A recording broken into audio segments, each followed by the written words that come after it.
Good afternoon, my YouTube viewers. It's Crystal here. I'm just here this afternoon because I wanted to give you another code review, and this code review is going to be with Flax. And Flax has been written on top of Jax, and Jax is a library written very similar to NumPy. So if you can get the grips with NumPy, then you should be able to get the grips with Flax. There are a few differences between Jax and NumPy, and we'll probably talk about them in this video. But it's just a different type of library used for research purposes. That's why you don't hear a lot about it. Most people do their work in TensorFlow, but Flax is a different type of library that you can use for research. And whenever you get into Flax, I think it's probably a little bit easier to use than TensorFlow Keras. And then maybe it might be along the lines of sklearn, because it looks like there's not as much code for Flax because all of it's internal. But you'll find that out as we go through the code review. So I'll go ahead and commence with the code review. We're going to be using the iris dataset, which is in sklearn. And and so we're going to create our program using a Jupyter Notebook and Google Colab, which Google Colab is a free online Jupyter Notebook hosted by Google. So we're using all Google products except for sklearn and Optex, I believe, to make this program. So the first thing that we want to do after we have created our Jupyter Notebook is we want to import the libraries. So we're going to import Jax, which is a library similar to NumPy, but it's more advanced than NumPy. And there are some differences between Jax and NumPy. For example, the arrays in Jax are immutable, so they're probably a little bit more difficult to work with. And the random number sequencing is different as well.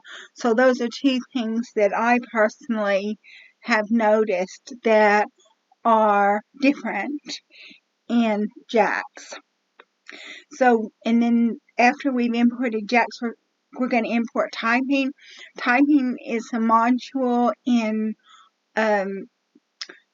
Python.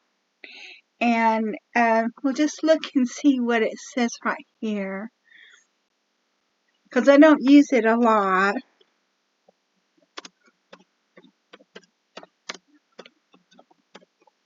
I don't use the typing module, so we won't look in Python docs. What is the typing module in Python? Introduced in Python 3.5, Python's typing module attempts to provide a way of hinting types to help static type checkers and linters accurately predict errors. So that's your typing module. And we're going to import sequence and tuple. So, and then we're going to import Flax, which Flax is written on top of Jax, and Flax is what you create your neural networks with.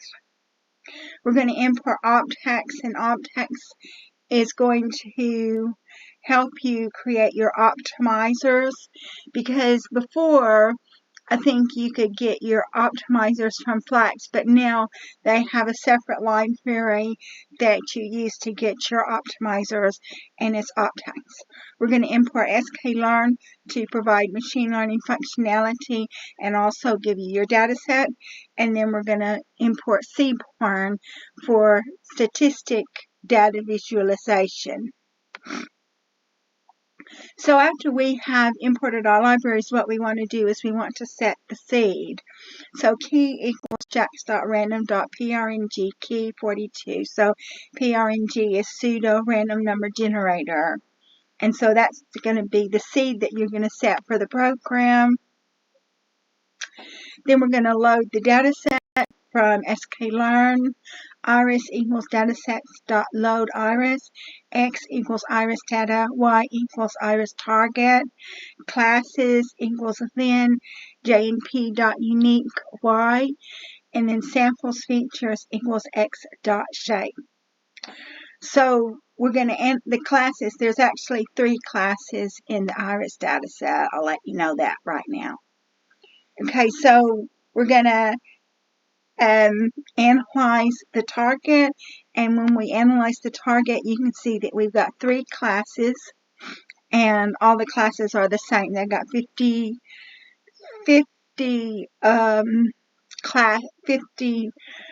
examples for each class.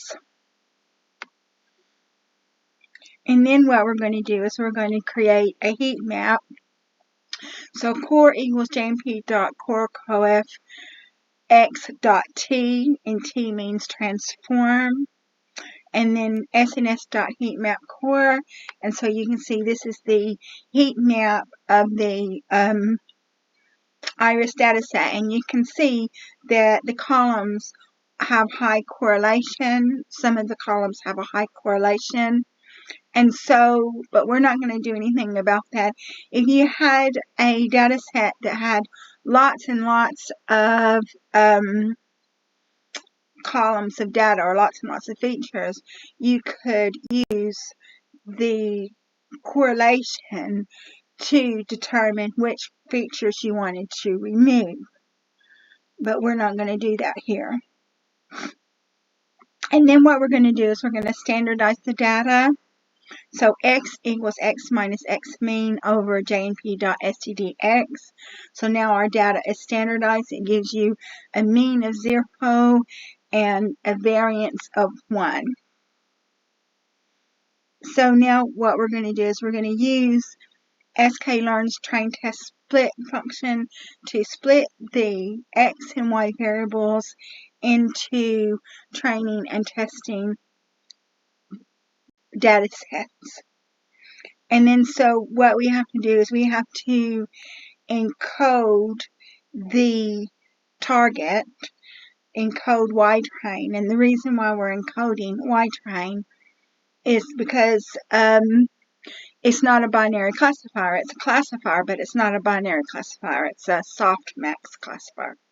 So Y-train encoded equals jax.nn dot 1 hot and Y-train comma classes, and you know you've got 3 classes.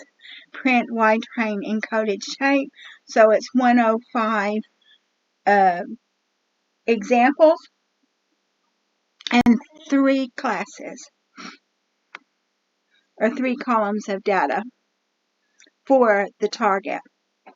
And now what we're going to do after we have encoded the target, because anytime you have a classification that has more than 2 classes, you have to use softmax and you have to 1 hot encode the target, which is what we've done.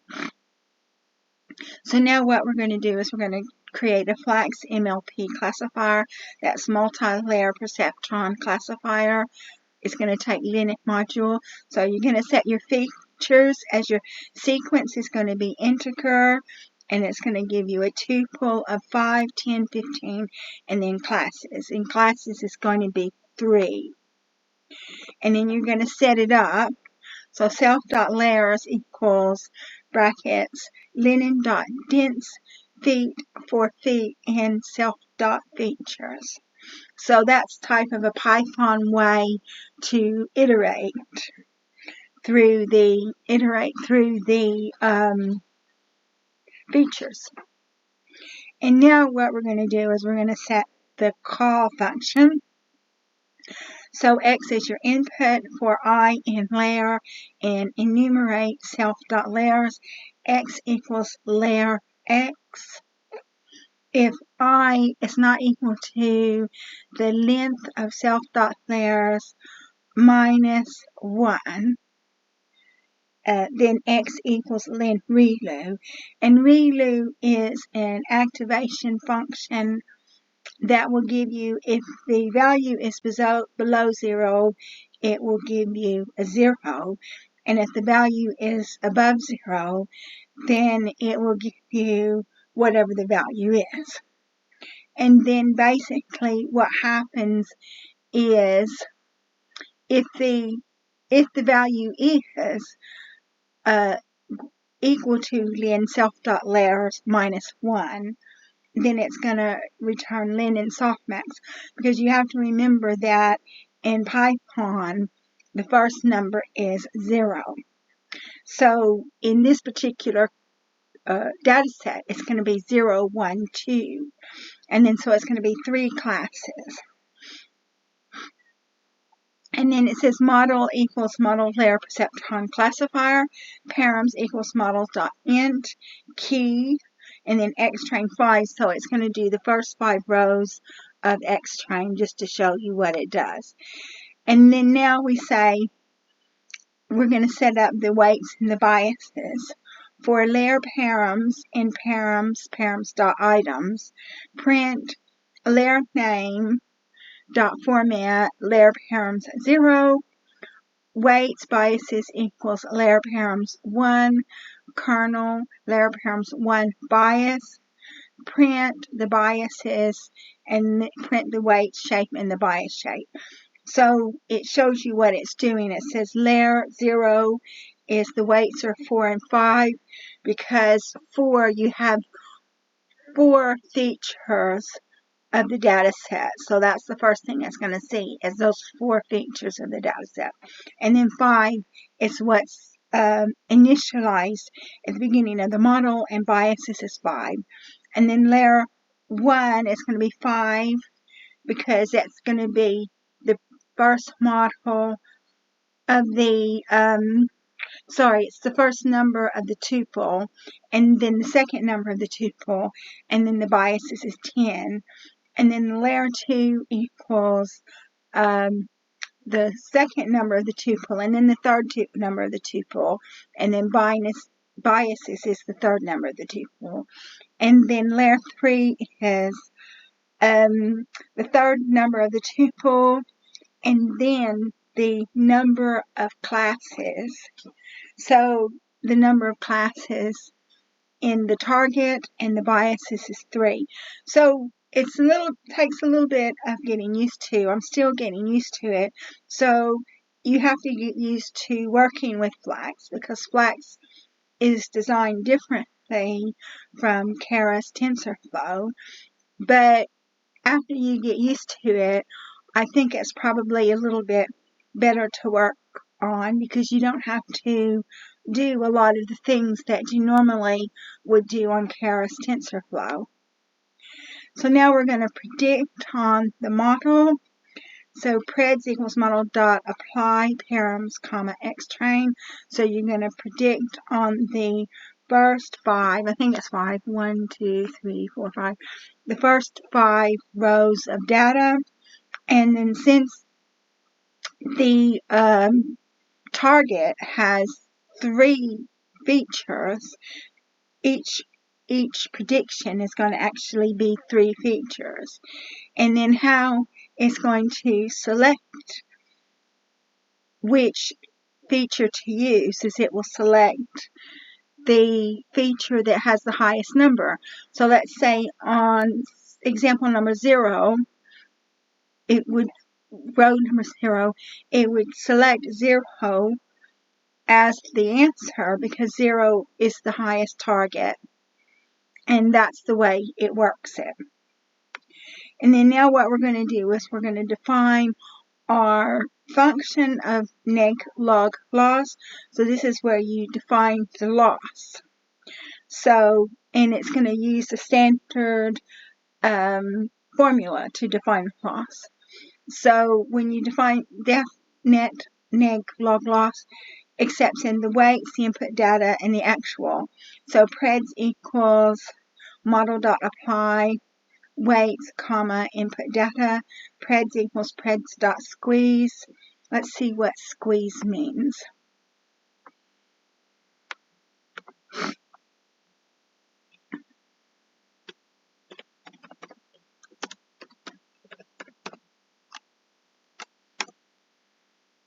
Num squeeze, because NumPy is similar to JAX, so removes axis of length 1 from A. Let's just see what it says here.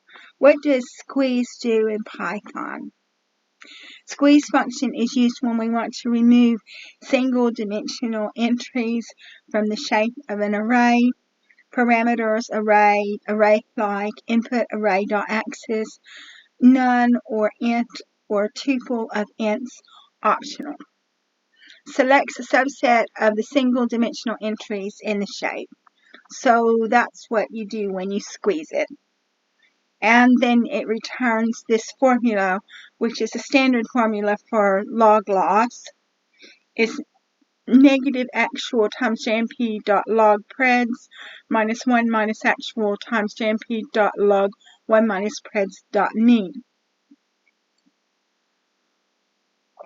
And then after we have defined the neg log loss function, what we're going to do is we're going to train the data, and we're going to set it up for 1000 epochs.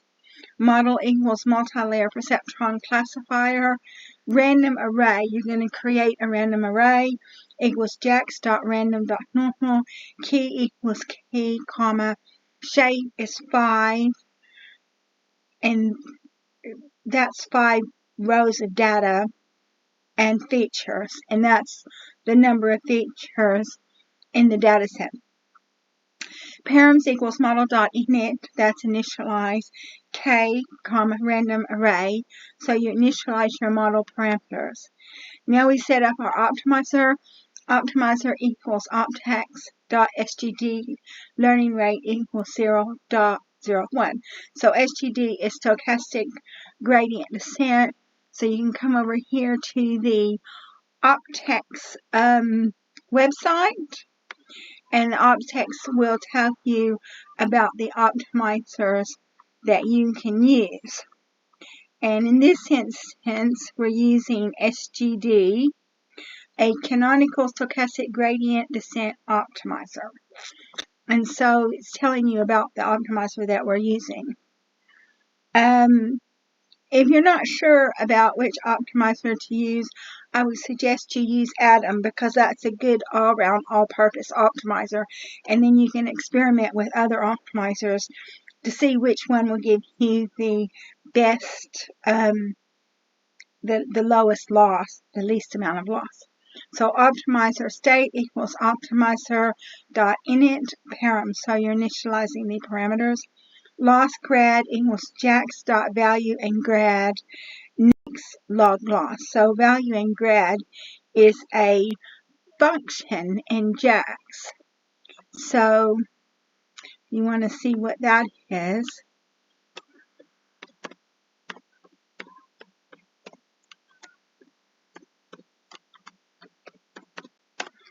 Okay, JAX value and grad documentation. And it just tells you what it is. It creates a function that evaluates both fun and the gradient for fun. And so that's what it does. And so now what we're going to do is we're going to iterate through all of the epochs. And so we've got 1000 epochs. And remember that Python, the first letter, it starts with, the first number is 0. So log loss gradients equals loss grad, brackets, params, x train, and then y train encoded. So you have to use the 1-hot encoded y train to get it to work. It won't work if you don't do it. Updates, optimizer state equals optimizer.update, gradients, comma, optimizer state. Params equals optax.apply updates, params, comma, updates. If I divided by 100 equals 0, then you're going to print the net log loss after the number of epochs, and then the val loss. And you can see that we've got 1,000 epochs, and these 1,000 epochs, you can see that the loss decreases through each 100 epochs, which is what you want to do, and that's the nature of deep learning and neural networks. As you continue the iterations, the accuracy will improve and the loss will decrease, and so it did what we wanted it to do. So now we're going to test on the test set. Test spreads equals model.apply params, comma, x test.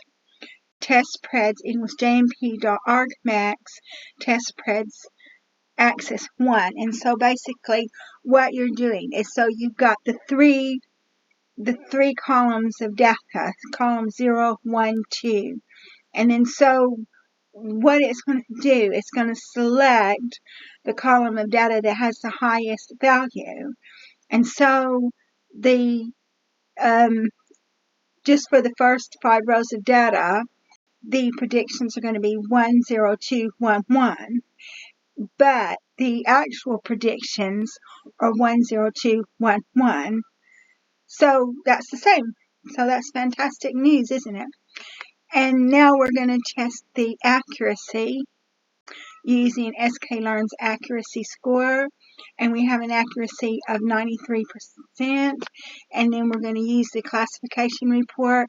The classification report helps you to further break down all of the elements of the prediction, and I don't use the classification report a lot, but it's there in sklearn that you can use it if you want to use it to analyze the goodness of fit of the model.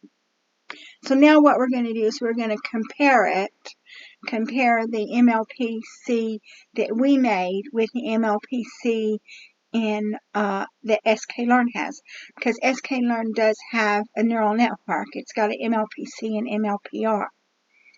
So we're going to import the MLP classifier from sklearn. Model equals MLP classifier. Random state equals 42. Max iter equals 1000. Fit x train y train. Ypred equals model.predict x test, and then you got your Ypred. And we check our accuracy, and the accuracy is 100%. So what that means is sklearn's MLPC worked better than the MLPC that we defined. But what you could do is you can play around, you can try a different activation function. But ReLU is normally the activation function that people use, but you could experiment with different activation functions. You could, what else could you do? You could experiment with different optimizers. So we use the SGD optimizer, but you can experiment with the Atom optimizer. You could experiment with the learning rate. So those are 3 activation functions, optimizers, and learning rate. Those are 3 things that you can experiment to try to improve the accuracy of the model. So, but what I've done is we've got 93% accuracy. If you want to play around with it and try to get 100% accuracy, I've told you how to do it. You can try a different activation function, try a different optimizer, and experiment with the learning rate.